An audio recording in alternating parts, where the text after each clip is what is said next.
People of the internet, how do? I'm the African guy, and this is Total Cocktail presents Nona. And as promised, we are going to be covering the entire filmography of Paris Hilton. Just kidding, we're going to be covering the film Escape. To find out whether it's better or worse than the entire filmography of Paris Hilton, you need to stay tuned. Here's the trailer for it. Tamsin! Check this out. Wanna go for a dip? Do I? I wanna be first in line. Yeah, I wanna make that mine. Need to get ahead of it. You guys on holiday? No. This is our job. How's it going out there? Ah, it's so beautiful. Just be careful. I will, Mom.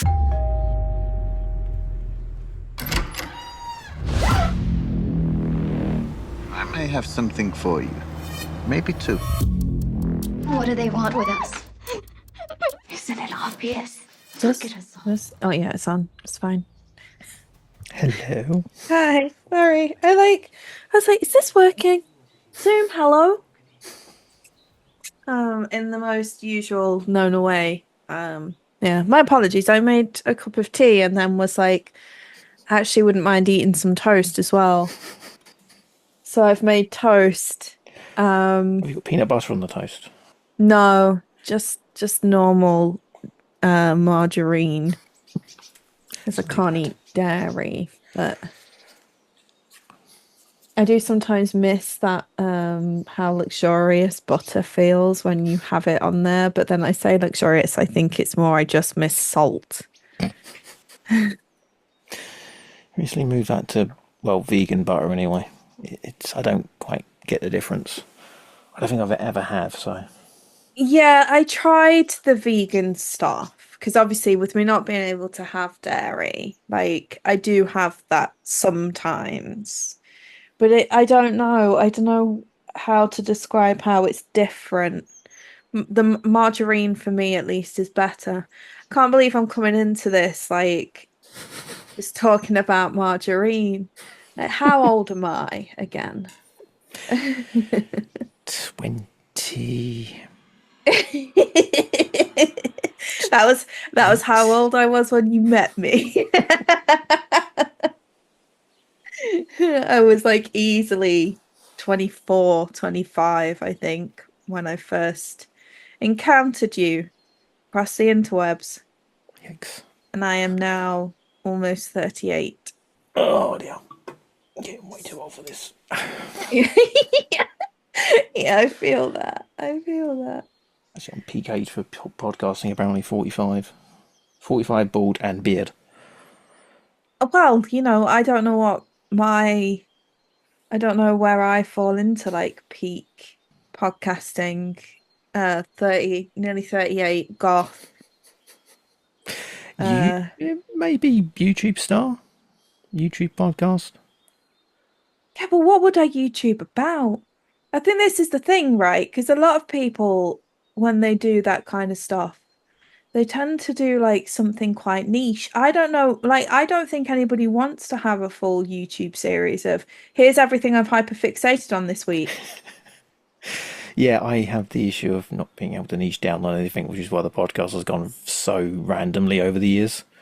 It's like gone from general or films and then to religion, politics, etc., etc., Yeah. and then to quizzes where you get in-depth rabbit holes about other things, just anything you wanted to that week. Celebrities, B-list movie stars, Chris Tucker. But Lindsay Lohan went so well. Yeah. So I started recording, by the way. I know. When I came in, it said this is recording, and I was like, okay. Capturing all of this, it's all gold. It's all going in. I guarantee. Yeah, well, this is the thing, right? I know you well enough now to know that if I say something, it could appear anywhere, even at the end as signing off. Just that little snippet is that like this is how I will be remembered. You'll be pleased to know the Lohan series has done well online. It's by this time actually it'll probably be about 10,000 views, the whole series. Wow, that's a lot. About 12 people made it towards the end. So only 12 people know you messed up Gretchen Wiener. Oh, well, I'm glad that that's the only number, to be honest, because I really don't need that report. Like, that'd be a hate crime. Like, and they'd be rightly to report me for that too. The fact that I forgot. All the Wiener fans. Yeah. There's a lot of them. It's mostly Indians in the age, or male Indian people, 25 to 45. That's my demographic, apparently. I'm thinking they're just seeing the runtime and thinking it's a film. Potentially, yeah. But then the other popular one I've got is Backyard Dogs, which I'm not sure 2,500 people want to watch that film. Maybe they do. Maybe they did, and they hard relate. It's Backyard Wrestlers in the year 2000. Oh. Yeah, I can hard relate to that. I was backyard wrestling when I was like 15. I should have had you on for that series. It was supposed to be a proper series, but it ended up just being one person. It was just me and my mates in the back garden, admittedly. Like, one of my closest friends in school, he had, well, two of them, James and Carl. James's stepdad built him a proper ring, like full springboarded everything ring, right? But that only came out on special occasions, like when there was a big family barbecue. So the rest of the time we were at Carl's house. And in Carl's back garden, it was like fully bricked. And they had built a ring out of 2x4. And the ropes were made of 2x4. And it was literally all just nailed together, right? So it was a box. A wooden box. It was literally a box, yeah. But like a crate. With like 2 strips of wood around the sides, right? And I spent many Saturday afternoons hanging with my friends, being thrown into things that I probably now are the reason why I have some pains that I have, because I was not a trained wrestler. I say this, like, the worst injury I ever got from it, because I did get hurt from it, was I slipped down the side and grazed my ankle. Otherwise... Tragedy. I know. Nick Foley's got nothing on you. But, like, literally, that was one of the best times of my whole entire existence. Like, it's no wonder I never saw myself as a girl. I used to be with the boys all the time anyway. Like, and we'd be watching wrestling and playing computer games. That was, like, our thing. Like, Carl passed away when he was 19. And we all got, like, back together again. But it was never, like, the same afterwards. And that's when you realise that one person, that little shit, he was shorter than me. He was the reason we were still all mates, probably. Bless him. It's wild. It's absolutely wild.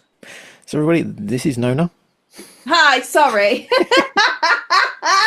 Do you want to do a proper introduction? Because I am sat eating my toast. Like, no, it's fine. Sorry. Well, this is we're all of it. I was struggling to think of an intro, really. It's like, that'll do. Here's an introduction to today's episode. We will be looking at an absolute modern masterpiece. It was released originally, I believe, in 2023, with some releases, I believe, in Thailand, actually. I did see it had a cinematic release. Ooh, done more research than I did. I had the press pack as well. I didn't read it. Oh, well, I did. At least I went and looked on ID. We are talking about the same film here. Yes. Escape. Yep, cool. Yes. I believe it had a release in Thailand, like in 2023. It originally was like, it's not released here at all yet. Yeah. Okay, the press I've got is written and directed by Howard J. Ford, who also wrote and directed The Ledge, Never Let Go, and The Dead. Escape stars Sarah Alexandra Marks from Witch and The Caller, Sophie Rankin from Bermondsey Tales and DarkGame, and Sean Cronin from Bogieville and Mission Impossible Rogue Nation and The Mummy Returns, which I probably have seen one of them. But he is likely guy from left next to Tomb in makeup. What they're really missing out on here is whilst they're giving all of these names, right? Sarah Alexandra Marks, okay, they've given those films. Mm. If I remember correctly, she has been in The Killing Tree, which quite frankly, I'm looking now, because I did go and look to see. They've all been in, one way or another, one of the most ridiculous and potentially awful horror movies you can ever imagine at some point. Yeah, she was. She was in The Killing Tree, along with the one of the other actors that is in it as well, actually. The Killing Tree, if you've never seen it, beautiful film. It's fucking awful, and yet I love it all at the same time. The Killing Tree. Okay, we'll put that on the long list, and we'll see if we can get worse. It's amazing. Like, you'll enjoy it, but it has some of the best. There's a scene in it when you see it, you'll be like, I understand. It's the best scene I've ever seen in cinema, and as soon as you see it, you'll get it. I think Sophie Rankin was in Gangster's Kiss as well, which I reviewed a couple of weeks back, and that was awful. I believe she was a blonde girl in it. And Pretty much to credit. that's, I was gonna say, like, this feels like the actually how the best. I don't remember any of their character names. I did have to make a note of some of them. Okay, carry on with the press. After being abducted from a remote island resort, 10 trafficked women find themselves in the clutches of a ruthless criminal gang. Desperate to survive in the harsh desert, 2 of the women devise a bold escape plan, igniting their fight for freedom. It's actually available on the 30th of September, which I think is today in podcast days. Wow. Sorry, I just realised I'm like a Time Lord now. So yeah, very simple premise to the film. It is essentially the same as a load of exploitation films from the 70s, like women in prison type movies, women captive in somewhere and getting back and having their revenge on the captors. Those are 70s though, so they're incredibly sexualized and exploitative. Even when the women get their own back, they'll probably be topless or whatever, and like all for the lads kind of deal. It's 2024 though, or we don't make those films anymore, right? Don't make them at all. No, absolutely not. I mean, from the production perspective, we were doing this. We're not going to be overly sexualizing the women at all, and aiming this product at not going to be aiming it at the men at all. No, right? Correct. Sure. Yeah. It kind of reminded me of like Love Island.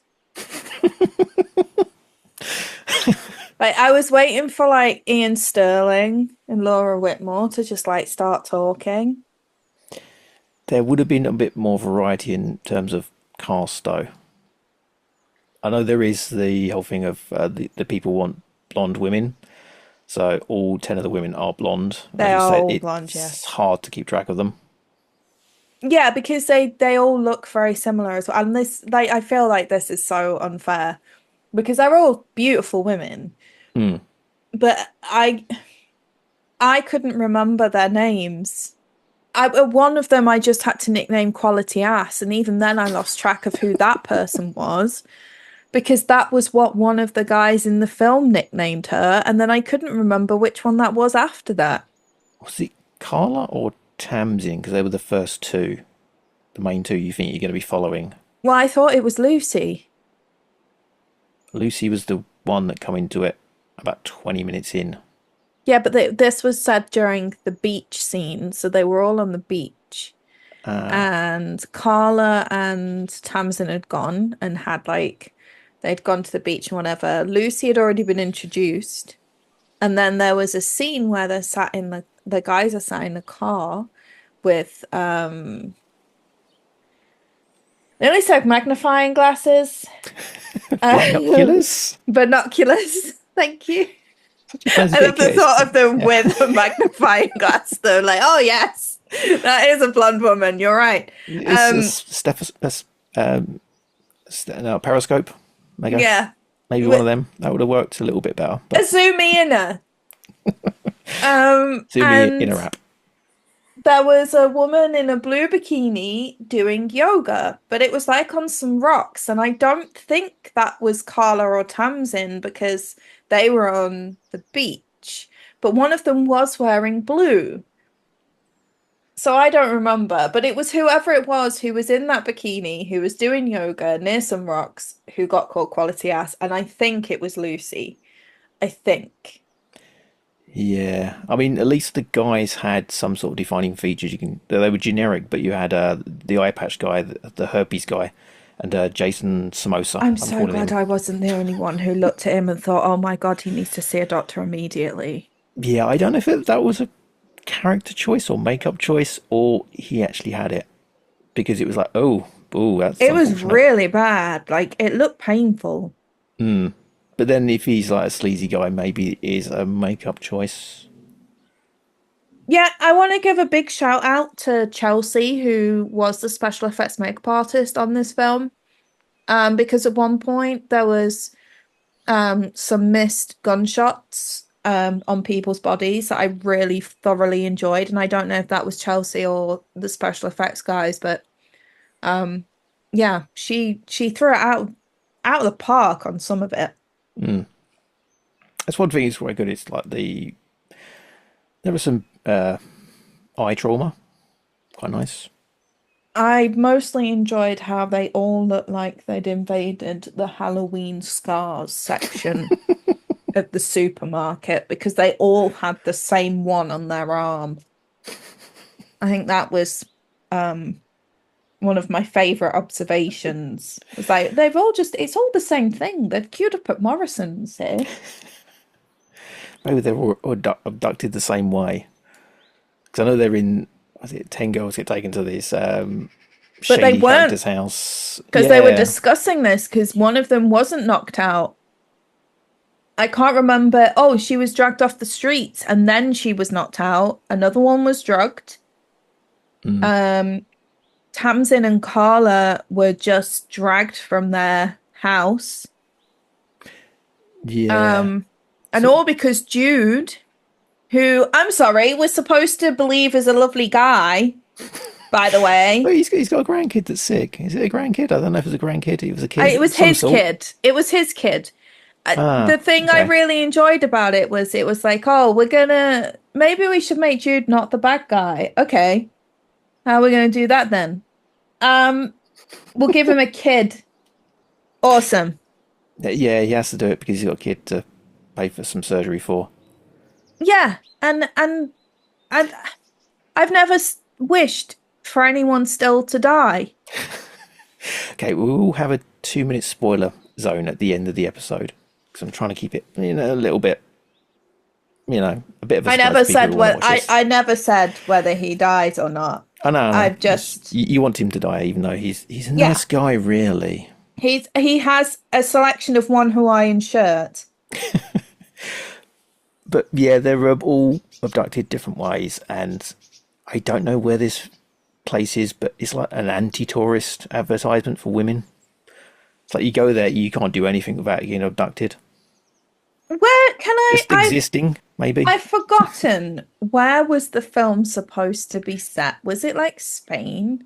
They said something like Porto Ventura, which I kind of half heard and wrote in, but it's like a holiday camp, Porto Ventura.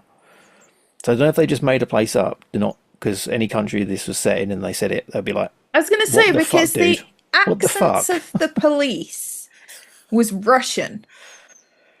I don't know if you noticed that. And I will say this too, when they descended into the kitchen of one of the moms, what I really enjoyed about that scene was how, there was a discussion beforehand where they went, okay, we really got to get our accents straight.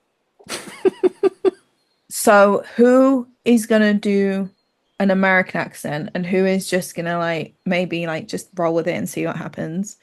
And there was a guy who went, I'll do an American accent because I believe it's going to be more dramatic.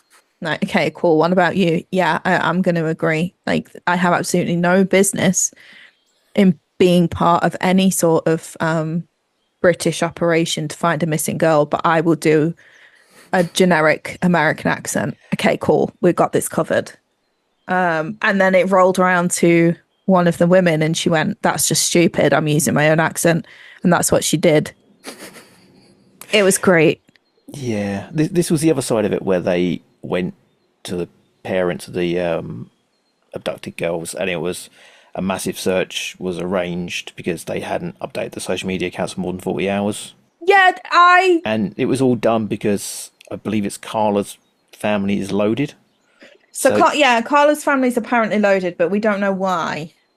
I don't think it's really that important. It's just the fact that it's if you're pretty, blonde, and white and rich, that's how we put together a massive search and rescue mission.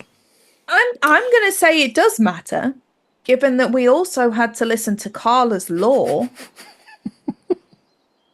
You know, about, I mean, again, no spoilers here, but there's a nice little bit of trauma dumping that happens.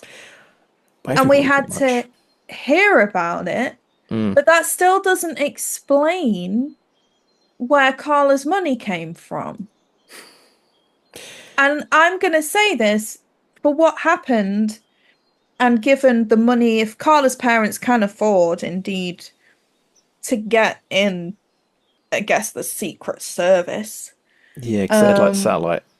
Yeah, then mobile phone records being traced, or mobile phones being traced, and exactly what happened. A, they would have been able to prevent it for many reasons, but B, if you expect me to believe that she did not have help as a child, rubbish, absolute balderdash. Carla, stop trying to relate to people. I mean, going back to the people hired to help find you, got the main guy conjuring his best Tommy Lee Jones impression from The Fugitive. Was that who it was supposed to be? Well, it's the old any outhouse, steakhouse speech from The Fugitive he tries to do. It falls flat, but then one of my favourite parts is he's scolding the hostage negotiator about his motives and calls out his use of alcohol as a crutch because of some trauma he suffered in another film somewhere. It's this line, it's like, what the fuck are we, what is this film from a different film? It's a bit too specific, and it's like, I don't know this guy, I don't care about him, he's suddenly become a character. It's like they started to flesh people out and then gave up. It's just workshopping. Let's put these people in the house for like 2 days and went, right, these are your accents, right? This is your motivation, go for it. Like they bought the mums in, right? They bought the mums in. And like, I know if it were me, because obviously I have kids. I have a grown up child. And if he went missing, there'd not be a chance I'd walk in there, like throw my coat down and be like, you need to find my son. It wouldn't be that dramatic. I'd just sob and be like, I just want to find him again. That's literally all it would be. Like, so I don't know. There was so many things that I just was like, this is not what a trauma looks like or feels like. Like, I don't know if that is because I am surrounded by a lot of live, laugh, toaster math people that, like, we do tend to raw dog our trauma and be like, lol, that was funny, ha ha ha, about it. Because I think that was the other thing. Like, there was some really serious subjects, like, in it. Obviously, there was some really serious subjects that they still didn't make me want to care. And that's not me being cruel. It's that they just seem to come out of nowhere. Like, oh, this thing happened, and like, don't get me wrong, some of it made sense like further on in the film. And then the ending of the film is spectacular. Not even the, like, it's just, it ends and it's an ending. It's a choice. Yeah. I almost felt like they went, wow, we've done an hour and a half. We need to wrap this up. There was a lot of runtime, need filler. Okay, give this girl some trauma as well. The thing Give blonde number 6 some trauma, and we'll kill her for the next season anyway, because a lot of them just screamed fodder.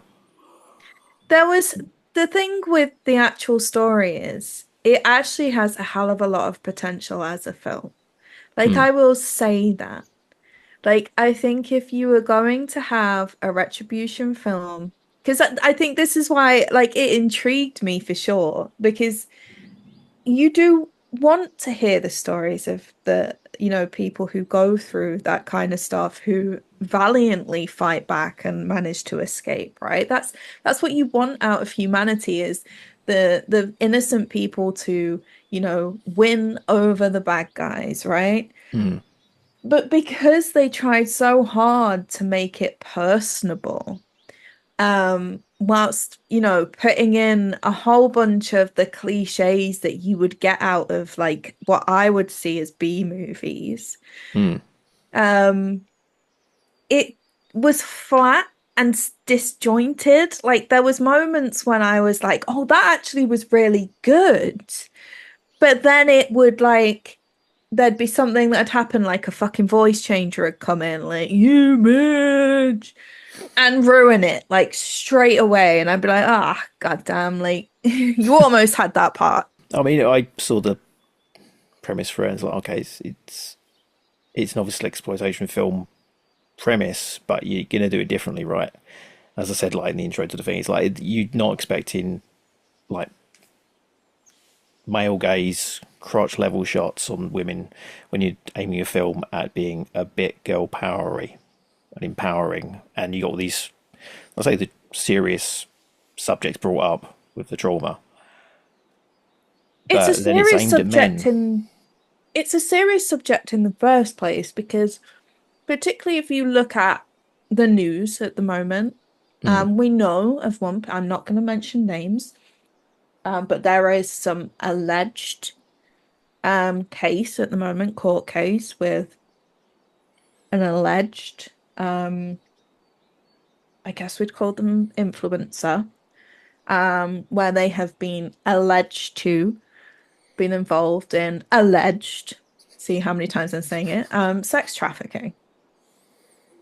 And that's a serious subject. Sorry, I'm also eating a mouthful of toast. Professional. I was like sat here Contemplative. eating it whilst thinking. It's my contemplative toast. As long as it's not peanut butter, okay. Yeah, just sit here like, I need a drink now. I think you can make a film that has serious subjects that is for the male gaze. I will say this. For two reasons. One, because I think that any way to trick someone into watching something about a very serious subject and them learning something from it is 100% something I am for. And two, I don't think this was as exploitative as other films that I have seen, as, do you know what I mean, as it could have, as it has been when we've previously had, trying to think of ones in particular. The only one that comes to mind is like Gore Girls, which is obviously, it's set in a strip club and women get murdered and there's a lot of boobs and a woman gets a steak beat across her backside with a meat tenderizer.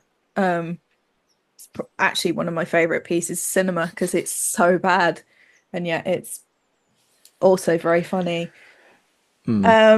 So when I think about like those kinds of things and the fact that I don't feel this could have been a lot more.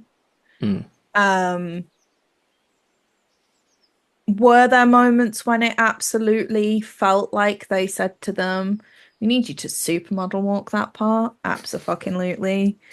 There was one part I can't remember, like it was Tamsin. I can't remember where she'd walked from, but she walked. Oh, it's when they came to get her, and she was walking to basically see where Carla had got to, and it was very Blue Steel. And I don't, again, absolutely gorgeous woman. I will say this, like, I wish I could have, have at any lifetime have had a body like hers. It was unreal. But like the fact that those moments were put in, um, at times deflected away from the fact that this is an actual thing that is happening. And it's not happening on quite as dramatic a scale as this, in terms of women being abducted. It's actually happening in a far more covert way, when it comes to trafficking. I'm not saying that women aren't being snatched for traffic purposes, because that will be happening as well. But there are far more covert measures for women to be trafficked. And yeah, I don't know. It's difficult. It's a very sensitive subject. And I don't know how well they did at handling it, if that makes sense. Actually, the issue, not the retribution, the issue. I think with a lot of the films you can probably reference from 70s exploitation grindhouse stuff, you can see through the 16mm filter. It was like, it's that age. It's a long time ago, so the attitudes were a lot different, and hitchhiking across country wasn't an issue until it was, and then you have to sort of change the way you view things and show things, and it's changed a lot since 1970s, so like 50 years down the line. You've got to maybe approach this with a different perspective. I don't think this guy is the right one to be doing this. Yeah. Yeah, if they did it, I don't even think they can do this as like a straight out girl power retribution kind of thing. That's just taking it too lightly. I mean, I think they still could have. I just think that taking two girls, cutting down the number of women they had, because there was no need for there to be that many women in the cell. That's the thing. You watch horror films, you know who's going to get killed, or you know who's up for the cut. It's like, okay, those, because there's always a final girl, isn't there? And Yeah. the ones that speak and the ones that don't, that's how you can measure it. Yeah, and there were some that are just a bit too. That's a bit unnecessary, and they did Tamsin dirty in that one as well. Just not like the opening scene is her, so you think it's going to revolve around her. She's in the opening bit with Carla, and you go, okay, she's going to come back and do something, and then no. Yeah, the Tamsin part, I agree with you, actually, because, and do you know what? I don't think I really heard her speak a lot either in the entire film. Yeah, I think she's more of a model than an actor, so maybe they got to a point, it's like, oh, we're going to have this big retribution story for her, but then she's model walking the way into the place with a gun. But then if that's the case, you don't have that person cast for the part. Do you know what I mean? Like, I feel like there was so much they could have done. Cut the number of women down. Don't make a character, bad guy, good guy. I don't give a fuck. If someone is looking for women and luring women for sex trafficking purposes, it doesn't matter what reasons they're doing it for. They are not a good person. So I couldn't care less, right? And make it so that these women have far more fleshed out, like they needed to flesh them out more in the beginning. Allow us to understand how much time had passed, because I don't know about you, but I got no sense of time from this film. Like, obviously, it started, and that was a flashback scene. Hmm. But then it seemed to go from flashback scene to we're now at this beautiful holiday resort. Oh my God, the parents are really worried. Holy shit, what's happened? And all I could see was they'd been gone like an afternoon. Now, I'm going to be very fucking honest with you. Sometimes I don't hear from my kid for like a whole day until the evening when he's come downstairs going, "What's for tea?"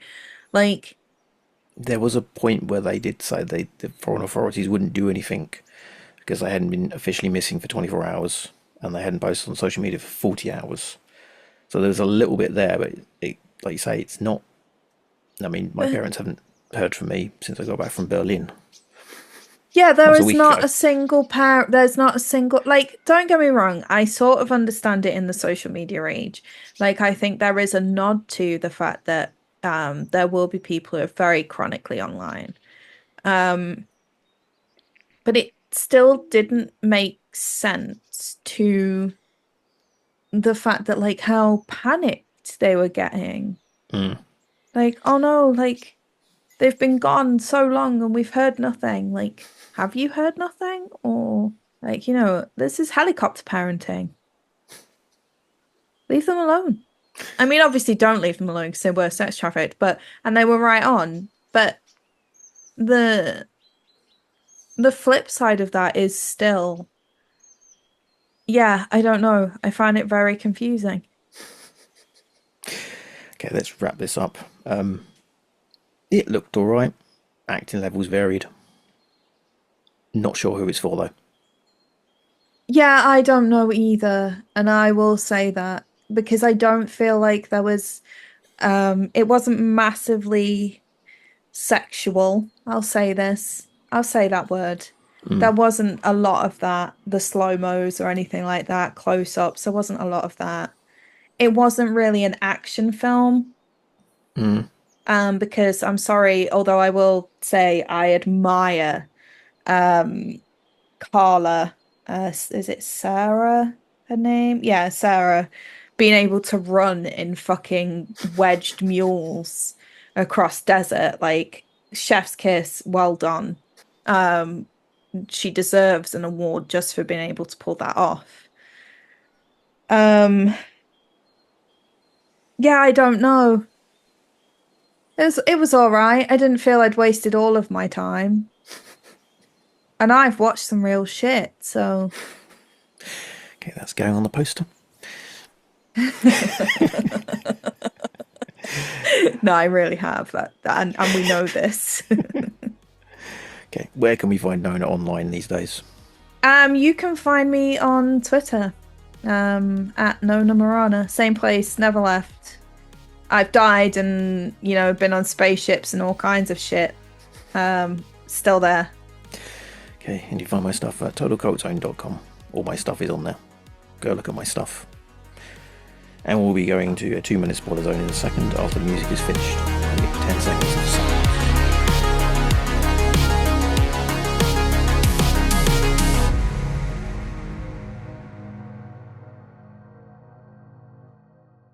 It's live silence as well. Say that wasn't disturbing at all. That should have been in the film.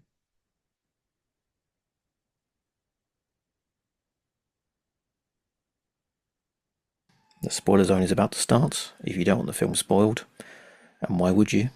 Please turn off now. It's your own fault if you don't. Okay, we've started. Do you want to go for the ending? I think you enjoyed it. I really enjoyed the fact that well, the ending, I fully enjoyed the special effects on seeing a penis get cut off. But I loved how it went from that to them just stood in the rain. Like, oh, we've been blessed by the rain. It was very that. And I was like, okay, like it's like they went, how the fuck are we going to finish this? We'll just have you stood in the rain. Cool. I can do that. Yep. I'm glad what's his face got killed. Jude. Yep, he got killed. Not happy with Tamsin getting off screen. Yeah, I didn't enjoy that either. Like, I feel like she should have been allowed to escape. Hmm. Especially since when she did the killing of Dollar Store Oh, yeah. Aquaman, um, she the when she stood up, actually, it was quite a I actually liked that image of when she was stood there and then the blood spurted out of her. It was beautiful. And I felt like she should have been at least allowed to find somebody. Hmm. And yeah. That was actually like promising watching that. It's like, that's great. She did the self defense I want in horror films where it's like you don't stop stabbing the guy until he's a stain Yeah, or yeah. hitting him with something. It's like he's not moving anymore. Hit him again. I'll also say that using a bread knife to kill someone, I don't understand what she did with that bread knife, with the first slash, that made him have blood come out of his mouth because it was a bread knife. Like, So, that's not. time up. Damn, is it finished?